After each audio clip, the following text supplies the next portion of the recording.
Good afternoon. My name is Jeremy Newcomb. I'm a CPA and a signing director with CliftonLarsonAllen, a professional services firm here in downtown Spokane. A question we recently received was, now that I have received my PPP loan funds, what do I do with my furloughed employees? Must I rehire them? In addition, what happens if they do not want to be rehired because they are making more on the unemployment rolls than they would be working for my business? So Congress was very specific about the PPP loan funding program. In order to have the funds forgiven, you must utilize them to maintain your current workforce. The reason why is because they want to make sure that you are employing them during these tough economic times and they are not being put on federal and state unemployment rolls. Furloughed employees, you do not have to rehire them. However, it will have an effect on the amount of loan forgiveness that you are able to calculate under the covered period when you go to apply for the forgiveness portion of the loan. I am not an HR expert, so I do understand there are specific rules that employees or unemployed persons must follow in order to apply for unemployment funds. One of those might be that they have to determine whether they could be employed or not employed, and I'm guessing this might have an effect on the amount of funds that they are able to get on a weekly basis. So one of the questions we recently received was, why is the PPP loan so confusing, the forgiveness piece of it?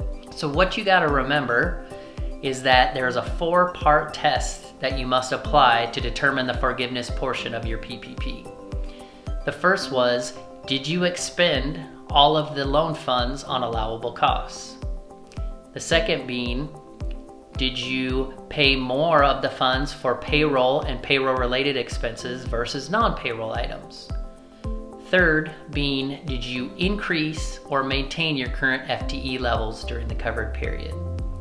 And fourth being, did you maintain your wages during the covered period as compared to the most recent quarter before the loan origination date? So that being said, when you look at your payroll-related costs are not just wages. You can also include employer medical paid, employer dental paid, employer vision, state and local taxes, and retirement plan contributions to determine that payroll-related costs. And those must aggregate up to 75% or more of your PPP loan funds received. 25% is allocable to non-payroll related items, but still is subject to certain requirements. Now that the funds in the PPP program are exhausted, what happens next? This is a great question. So currently, Congress and the White House are working on a second round of funding to provide an additional $310 billion to fund the PPP program, of which $30 billion is going to be specifically allocated to community banks and small business lenders. In addition, Congress has provided another $10 billion to fund the EIDL program. This will provide you with a small $10,000 loan that is supposed to be funded within 3 days and can be forgiven at a later point in time, subject to certain restrictions. Applications for this fund are done directly on the SBA's website. If you do not qualify for either of these programs, or you did not receive funding, don't fret, there are other programs available to you. One being the Main Street Lending Program.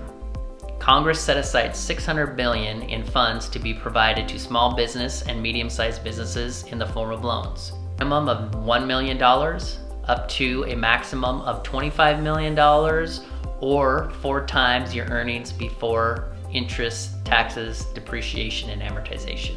The loan provides for a deferral of interest and principal for 1 year and is payable back within a 4-year time period.